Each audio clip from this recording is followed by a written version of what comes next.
Abhishek Bachchan is part of a Bollywood dynasty, son of Amitabh and Jaya. Nicknamed Junior B, his roles have covered killing for a corrupt politician in Yuva and India's biggest tycoon in Guru, also starring his wife, Aishwarya Rai.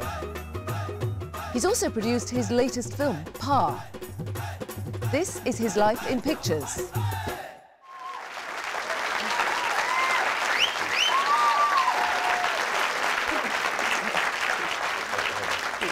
So, born in 1976, Abhishek Bachchan, too into cinema royalty. Was there ever any question of you doing anything else than going into films? Not in my mind. I think as far back as I can remember, I always wanted to be an actor. Any child growing up in the 70s wanted to grow up to be Mr. Amitabh Bachchan.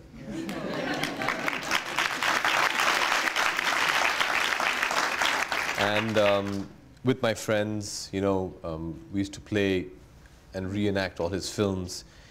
And that game turned into a passion, I guess, once I went into school and studied drama there. Obviously, when you're very small, you want to be something new every day. A doctor, an astronaut, the next day a race car driver.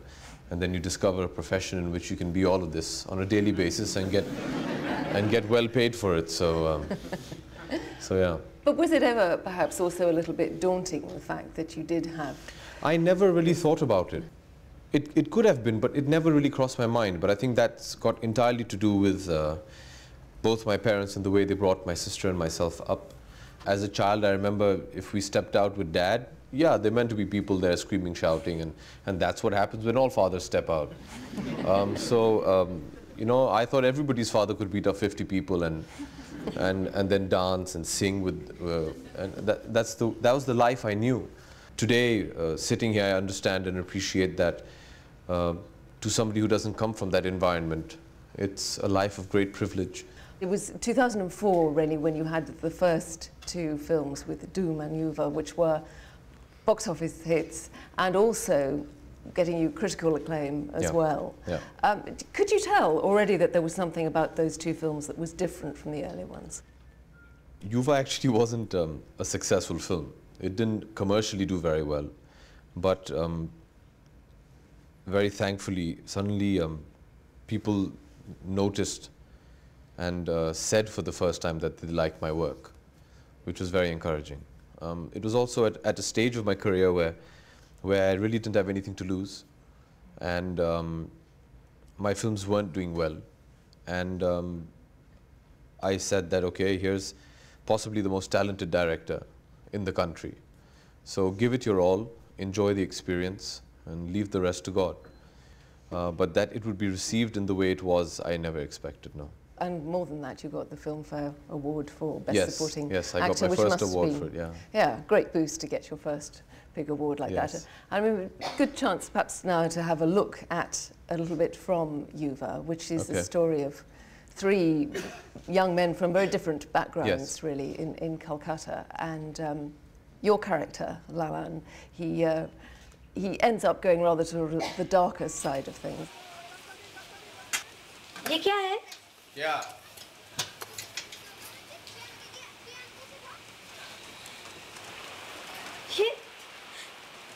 ये तुम कहाँ से लाए हो? किसने दिए? दे दो। तुम्हारे हाथ में अच्छी नहीं लगती। बड़ी बड़ी आँख, साड़ी, हाथ में बंदूक, डरावनी लगती है। दे दो। ये हाथी के डब्बे में क्या कर रही थी? देखो, मजाक मत करो, छूट जाएगी। यही है तुम्हारी गैस एजेंसी? तुम्हारा बिजनेस? तुम नहीं समझोगी। दो। बताओ इसे क्यों लेकर आए? जानकर क्या करोगी? दो। हमें जानना है। देखो, फूलन ना बुनो। गोपाल दादा ने दिए ना? हाँ? अब वो तुमसे खून भी करवाना चाहते हैं?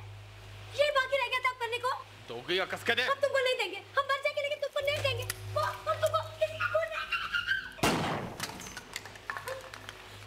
आइंदा ऐसा नाटक क्या यही दाग देंगे? हम जो करे करना चाहते हैं वही करेंगे। क्योंकि तुम्हारा बाप भी मुझे लौट नहीं सकता।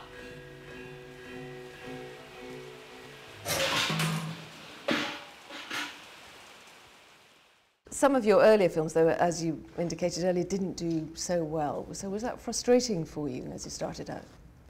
It becomes a bit demoralizing when almost on a weekly basis you're cut to size on a public platform.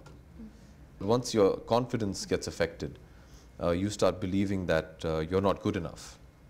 And then you start losing confidence to do almost everyday things. You get embarrassed to step out of your house. You're not comfortable going out in public because of what people might say. And our audiences are very vociferous. You know, we Indians like to express the way we're feeling. Yeah, so, you know, it starts working on you. And there came a point of time where I started questioning whether I should be doing what I am doing. So what were you learning, though, at the same time that gave you the strength then? Absolutely nothing. You're learning nothing because you almost start feeling sorry for yourself. And then you start realizing that, no, I shouldn't be sorry, I'm just hopeless. It comes down to that. And I remember I went up to my father and I said, I think I've made a mistake. And I mean, I've tried everything. I've tried all kinds of films. And nothing seems to be working. I've worked with the best of directors who have only seen success, and I introduced them to failure. And he said, I have not brought you up to be a quitter. I've always taught you to fight. I'm telling you, I'm an actor.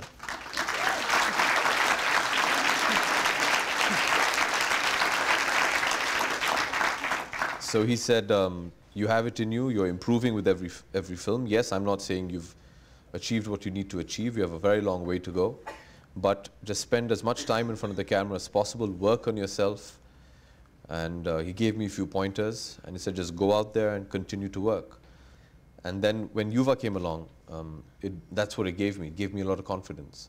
It gave me the confidence where I could say, okay, not there yet, but at least you're moving in the right direction. Your father then began to act with you as well. Yes. You started to make some films together. So what was that like as an experience? Initially, it was terrifying. More so for me because I know once the director says cut and we're driving back together, he's going to tell me what I did wrong. And you know, he'll go from a co-actor into parent mode. Very few people have the privilege of standing in the same frame as an actor as great as him. He's the only actor I've seen that once they're on set, they're there. He never goes back to his trailer. He's always thinking about how to improve his scene. So you, just by observing him, let alone acting with him, you just get to learn so much. And one of the films that you made with him, which was released in 2005, was Never Say Goodbye, with Karan Johar, directed by Karan Johar, which is a film, I suppose, about modern marriage. And perhaps it's a new development that we're seeing, that the obstacles to true love in this film are not so much external events as actually the people themselves. That was beginning to be a bit of a development, wasn't it? Yes. When he narrated the story, he was also going through a transitional phase in his life where he wanted to say something else. And he wanted to comment on the modern marriage. And so he wrote Kabhi Alvida Na Kehna, in which he gave me a wonderful role of Rishi. Well, let's see now a scene in which Rishi and his wife Maya are, well, they're about to encounter some of their difficulties. कब हम रात को एक दूसरे से मुंह मोड़ के नहीं सोए थे, याद है? मुझे कुछ याद नहीं. याद नहीं या याद नहीं करना चाहती हो? I don't want to discuss this. क्यों? तुम्हें तो discussions बहुत पसंद है ना? So come on, let's discuss. Let's discuss why. Why my wife doesn't want to sleep with me? Come on! हमारा रिश्ता एक दूसरे के साथ सोने से नहीं बनेगा ऋषि. एक दूसरे का दर्द, एक दूसरे की खुशियों को अपनाने से बनेगा. और ये हमने आखिरी बार कब किया था, हाँ? कब किया था ऋषि? पति पत्नी सिर्फ बिस्तर नहीं बांटते, जिंदगी बांटते हैं. What? How dare you? क्या मैं तुम्हें एक ऐसा मर्द लगता हूँ जिसे अपनी बीवी की जरूरत सिर्फ अपने बेडरूम में होती है? How dare you, माया? एक दूसरे की खुशी और दर्द अपनाने के लिए एक दूसरे को अपनाना पड़ता है. और तुमने मुझे कभी नहीं अपनाया. बच्चा हूं, तंग आ गया ये सुनकर. बच्चा होता ना माया, तो कब का टूट गया होता. मर्द हूं इसलिए अब तो बर्दाश्त कर रहा हूं. I've heard enough. No! आज तुम इस तरह नहीं जा सकती. तुम्हें आज मुझे सब कुछ बताना पड़ेगा, सच बताना पड़ेगा. बताओ, तुमने मुझसे शादी क्यों की? हाँ? क्यों की? मैंने तुमसे शादी इसलिए की क्योंकि मैंने तुमसे प्यार किया, बहुत प्यार किया। लेकिन तुमने मुझसे शादी क्यों की माया? हाँ? बताओ, टेल मी, तुमने मुझसे शादी क्यों की? Rishi, leave me, Rishi. Rishi, please. Rishi, you're hurting me, Rishi. Rishi, Rishi! In amongst some of the traditional elements that you might expect in the film, you do get this sort of social realism and this discussion of things like marital difficulties. Was that considered at the time quite, you know, avant-garde or a development at all? I very strongly believe that Indian cinema has always been very progressive in its themes and stories. We have great films, I mean, much before my time or even my father's time, which discussed certain things about society which possibly could be considered taboo. This movie touched a chord somewhere, because it did, in a very commercial sense, talk about certain things which the current, today's generation was experiencing, and maybe something they felt they wanted to discuss openly. And the following year, between other projects, you made another film with Mani Ratnam, which was this time a historical theme, Guru, which begins in the 1950s, doesn't it? And it's, again, a story of a young man whose ambitions probably take him, rather like Yuva, sort of rather to the wrong side morally. There was a moral stand he took, because there are a lot of times where what Guru Kant Desai does is questionable. And his justification for that, because when we used to discuss it, and I used to ask him, saying, how can you have a hero who's doing wrong? And I think that's where Mani's genius came in, that it's wonderful how he managed to make a hero out of a person who at times has been a bit suspect. And when he's still quite young, Guru Kant marries Sujata, who is the sister of his friend, but he marries her mainly for the size of her dowry, really, as part of his ambitions. And of course, this will now give us a chance to see you playing opposite to your wife, and this is The Parting at the Station.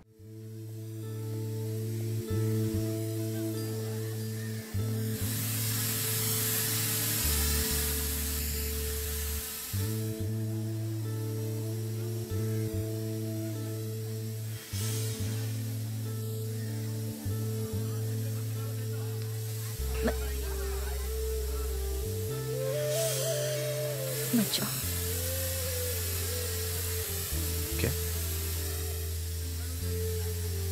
मैं अकेली मर गई तो? तुम्ही ने तो कहा था कि तुम नहीं चलोगे। फिर से पूछ सकते थे ना। देखो, अभी भी नहीं पूछा।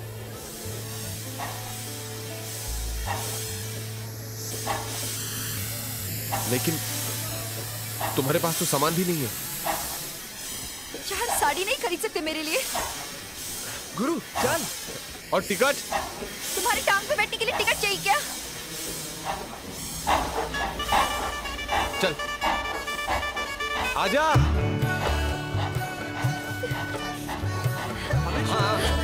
आओ जाओ। चल। कागड़ लखीश। आजा।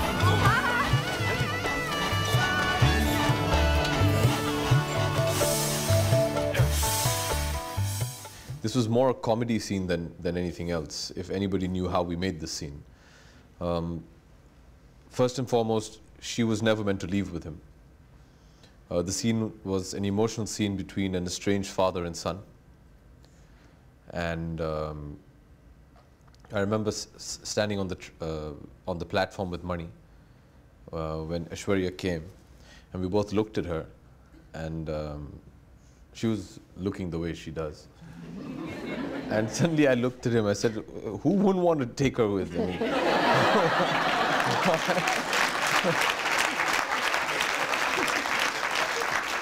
So I asked him, I said, you know, what's wrong with this guy?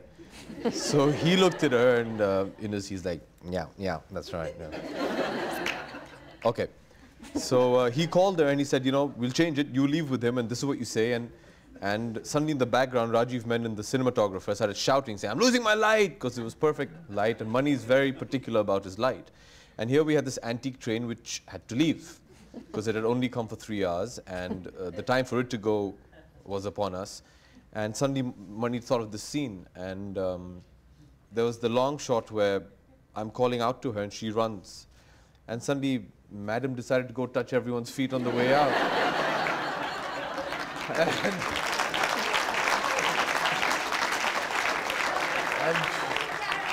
Yeah, I know you were in character, but she just suddenly did this.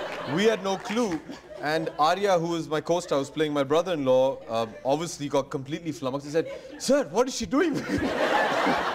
Because he was scared that the train would pick up too much speed that we couldn't jump off. So actually on the pilot track, we both are arguing, and I'm firing her, saying, "Come on, hurry up, we're going to miss it." And this is how the scene was actually shot. And she finally jumped on. She jumped on, we waited for 2 seconds, and we jumped off. Because this guy refused to stop. And we jumped off and then realized that my brother-in-law, who was still very much in character, did not come off the train. So I think they found him some 2-3 stops down or so. So I mean, this is how Mani makes his films. He's very impromptu, and he very spontaneously just decides on doing something. That's his style, actually. He purposely does it. I think he enjoys torturing his actors. And, but I think he does that to bring out a certain rawness in your performance. Now, you went on in 2008 to make a comedy, Dostana, which was the first kind of full-on straight comedy, as it were, that you made? Yeah. It was a straight comedy, I can't say. Yeah. But, yeah, it was the first out-and-out comedy. Because comedy is often the hardest in some ways. Yes, most definitely. Yeah. Because it has very little to do with the actor. If your writing isn't going to support you, then you're stuck. Whereas if you're doing a dramatic piece or something, you can still try and make a moment. But in comedy, it all depends on the timing of the way it's written for you to essay the way, the character the way you need to. Well, perhaps we'll go straight on to the clip from that, and it's set in Miami, isn't it? Yes. With this premise that two young men decide to pretend to be gay, Yeah. so that they can legitimately share a flat with Yes. an unattached young woman. And the moment we're going to see is when the idea that you and John Abraham have, which is where we see them begin to hatch the plan.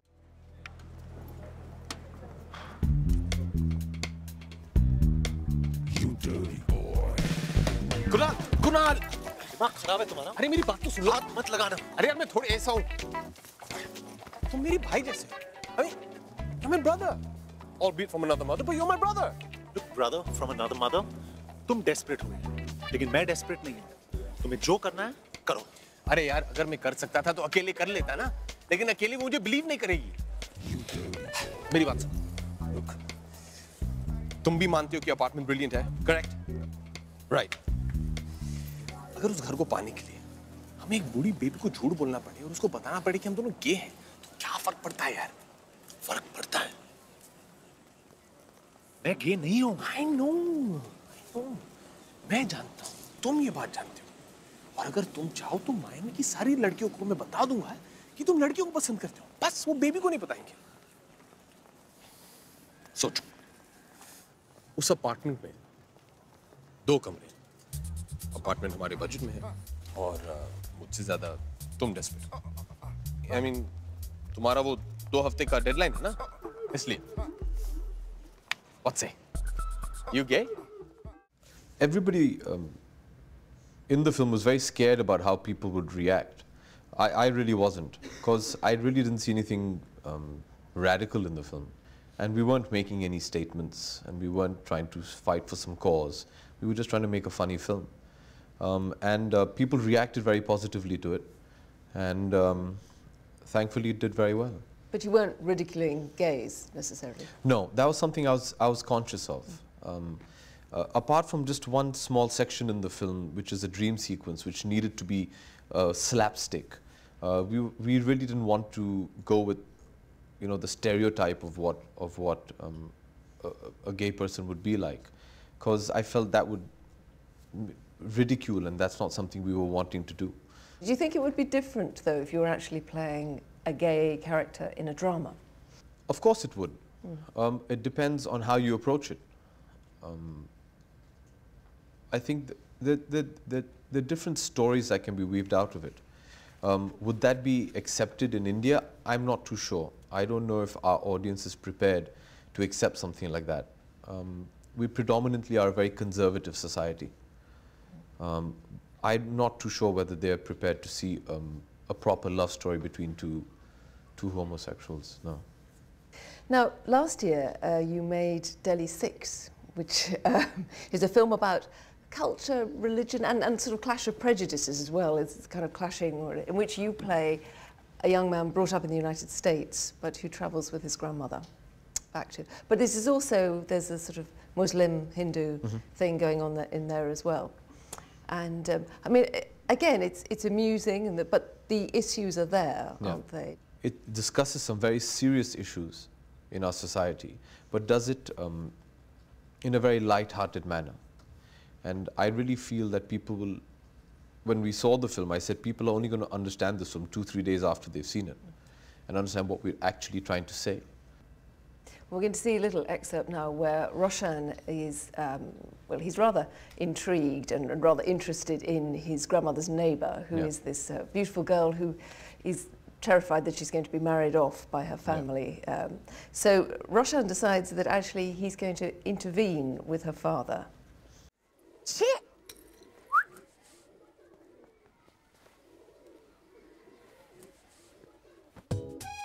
शादी नहीं करनी है, अपना point of view बता दो। Point of view? किसी की हिम्मत है बाबूजी के सामने जाके कुछ बोलने की? राम और सीता से कम नहीं होगी अपनी बिट्टू और राजकुमार की जोड़ी भी। लो आ गई बिट्टू रानी।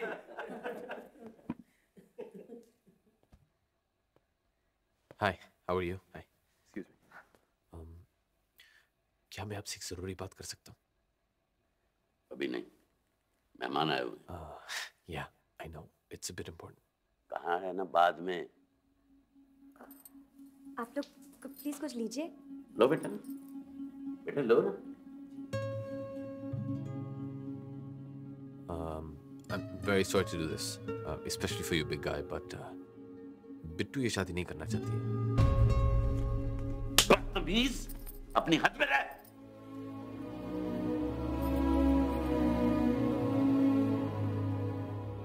और आपके डर से वो ये बात बोल भी नहीं सकती। मैं कहता हूँ निकल जाओ यहाँ से। दी तो रैट पॉइजन पीने वाली थी और अब सबके चाय में भी मिलाने वाली थी। Do you think then, going back to a little bit to what you said earlier, that actually films can sometimes say the unspeakable, but in a way that seems, you know, light-hearted or entertaining or involving? Most definitely.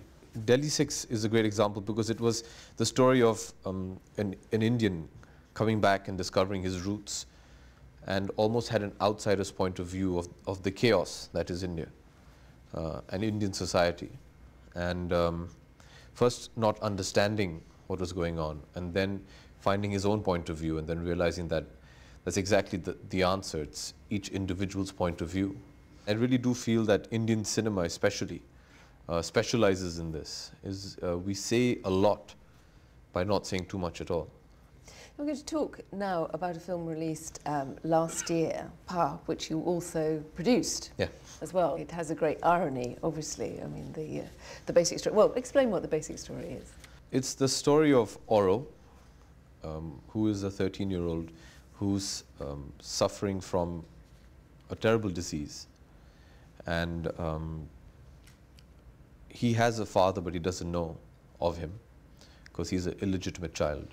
And through the course of the film realizes that this one member of parliament, who's this young, upcoming, politician, is his father, and how he tries to get to know him and then bring his father and his mother back together. That's pretty much what it is. But I think the great hook was that I was playing Pa's Pa in Pa. So, it gave me a fantastic opportunity to play his father and be in the same frame without it being, like a time lapse or something.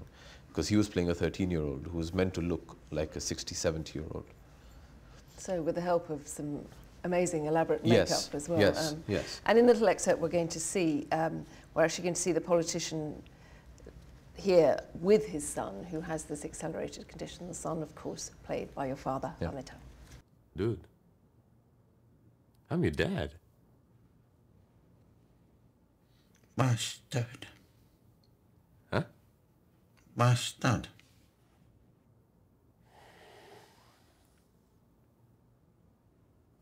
हाँ मैं हूँ. No, not you. I am bastard.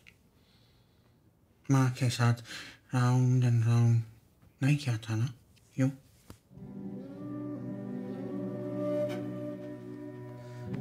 I'm sorry, Oro.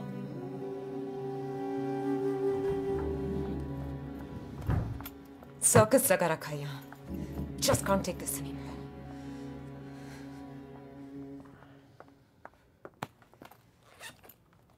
Vidya, I'm sorry. Look, let's just put the past behind us. फिर से शुरू करते हैं. मुझे फिर से शुरू करने की कोई जरूरत नहीं है.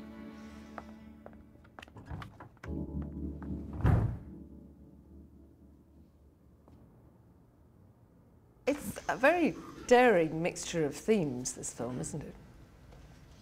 Yes, and done very intelligently, and told and narrated with such simplicity, which is something that really attracted me to it as well.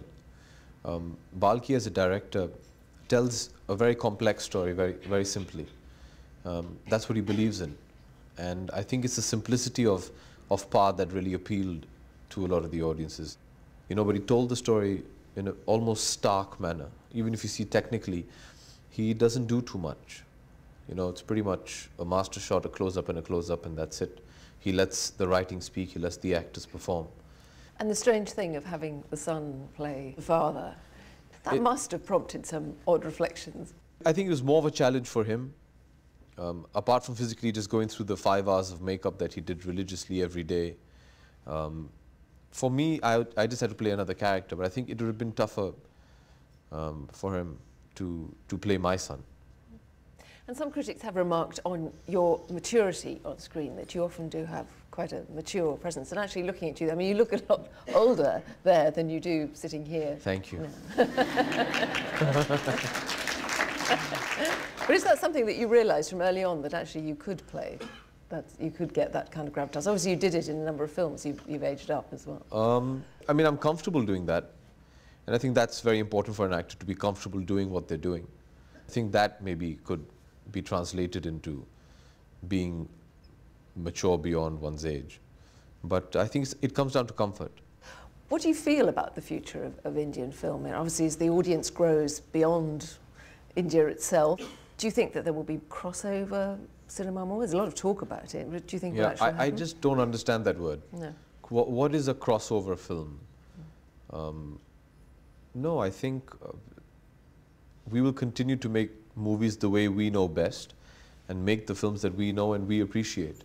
And I don't think that is ever going to change. I think Indians are very proud of their cinema and the kinds of films that they make. And I don't think they're going to alter that for any audience. I also believe that the recent interest in Indian cinema is because of what it is. It's not of what it can become. I think it would be tragic if suddenly when we realize, okay, we're getting a larger audience, let's change the way we make films and make films to suit a Western palette. I don't think anybody who's part of Indian cinema wants to change it and say, we should be more like them. No. In fact, we say they should become like us. And I really see that happening. Abhishek Bachchan, thank you very much indeed. My pleasure. Thank you for having me.